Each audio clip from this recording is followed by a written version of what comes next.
The jungle was never silent. Even in the dead of night it pulsed with life, hissing, chirping, breathing. But to Clara, it felt alive in another way. It watched her. She had come to the rainforest of Saba for peace, a holiday away from the concrete noise of the city, a place to disconnect, to breathe. But the jungle had swallowed her instead. One wrong turn on a trail, a detour that looked familiar, and now she was utterly lost. By sunset, her phone was dead. Her compass lay cracked in her backpack after she'd slipped on a slick slope. The path was gone, and the forest was growing darker. Clara trudged forward, her boots squelching in mud. The air hung heavy with mist and the scent of wet earth. Branches clawed at her hair and arms, and the sound of unseen creatures rustled in every direction. She tried to steady her breathing, to tell herself this was fine. People got lost in jungles all the time. She just needed to find a clearing, or water. Someone would find her. Then the howling began. It was faint at first, like the cry of an animal, but it wasn't.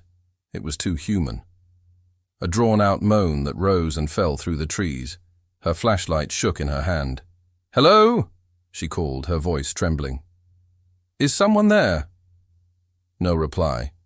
Just the chorus of crickets and the distant crack of a branch snapping. She began to walk faster. Minutes or hours passed before she saw it. A dark slit in the side of a moss-covered hill. A cave. For a fleeting moment, relief surged through her. Maybe she could rest inside, stay dry until morning. She stepped closer. The air around the mouth of the cave was cooler, sharp with a metallic tang. Her flashlight beam cut through the darkness, revealing stone slick with moisture. The deeper she went, the more the jungle sounds faded, replaced by the soft drip of water and the hollow echo of her own footsteps. Then her light caught something. A shoe. A torn, mud-streaked boot lay half buried in the dirt. Next to it, a scrap of fabric. Then another. She lowered the light. There was more. A hand. The skin was gray, the nails black and broken. The fingers curled as though reaching for her. Clara stumbled back, her scream caught in her throat. The beam of her flashlight trembled as she swept it around, and what it revealed made her knees buckle. Bodies. Dozens of them. Men and women, some still wearing shreds of clothing, some no more than bone and rot. They were piled along the walls, heads twisted at impossible angles, mouths frozen mid-scream. The cave stank of death, wet, sweet, and unbearable. Clara gagged, pressing her sleeve over her nose. Her flashlight flickered. She slapped it, panic rising. "No, no, not now!" The light steadied, and then she saw something else. Footprints. Fresh ones. They led deeper into the cave, pressed into the mud. Clara backed away, but curiosity gripped her even through the terror. Maybe someone else was alive. Maybe whoever made those tracks could help. She followed, each step slower. Quieter. The air grew thicker, the walls narrowing. A faint sound echoed from ahead, a wet, rhythmic scraping. Her heart pounded. She rounded a bend and froze. Something moved in the darkness ahead. A shape hunched over one of the bodies, its back rising and falling. The scraping sound came from it, teeth tearing flesh. Clara's flashlight shook violently as she raised it. The beam struck the figure. Its face, or what was left of it, was half covered in dried mud and blood. The eyes were glassy white, the jaw unhinged and smeared crimson. It wasn't an animal. It wasn't entirely human either. For a moment, it only stared at her. Then it screamed, a sound so shrill and broken it made her ears ring, and scrambled toward her on all fours. Her breath tore from her chest as she ran, the light bouncing wildly across the cave walls.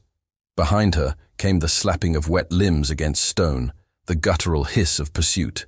She tripped over a body, crashing to the floor. Pain ripped through her knee. Her flashlight rolled away, spinning light across the walls. For an instant, she saw shapes moving. More than one.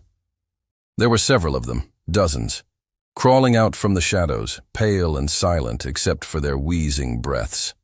Clara scrambled to her feet and ran, her scream swallowed by the cave's echo. She could see the faint outline of the entrance ahead, the soft gray of moonlight. She sprinted toward it, heart hammering, but the ground tilted downward suddenly, slick with mud. She slipped, tumbling into a narrow tunnel she hadn't seen before. She slid for what felt like forever before crashing into a pool of cold water. Her flashlight shattered. Darkness. Absolute. She coughed, pushing herself up, shivering. In the black silence, she heard the sound again. Breathing. Not hers. It was close. Then, drip, drip, drip. Water. No. She reached up and felt something warm splatter her face. Sticky, metallic. Blood. Something above her was bleeding. She stumbled backward, and her hand brushed a wall. Except it wasn't stone. It was flesh. She screamed and backed away, only to trip over another body. Her fingers brushed open eyes. Her mind snapped. She crawled wildly, searching for light, for air, for anything. Then, up ahead, a faint shimmer. Moonlight again, a narrow crack in the rock. She forced herself toward it, squeezing through jagged edges that tore her clothes and skin. She burst out into the night, gasping, her hands shaking. The jungle stretched around her, silent again. She looked back. The cave was just a dark hole, quiet, waiting. She didn't wait to see if anything followed. Clara ran. Branches whipped her face, roots clawed at her legs. She ran until her lungs burned and her legs gave out. She collapsed beside a fallen tree and lay there until morning painted the forest gold. When a rescue team found her 2 days later, she was barefoot, dehydrated, her body covered in scratches. She kept whispering about the cave, about people who weren't people anymore. The police searched for days before they found it.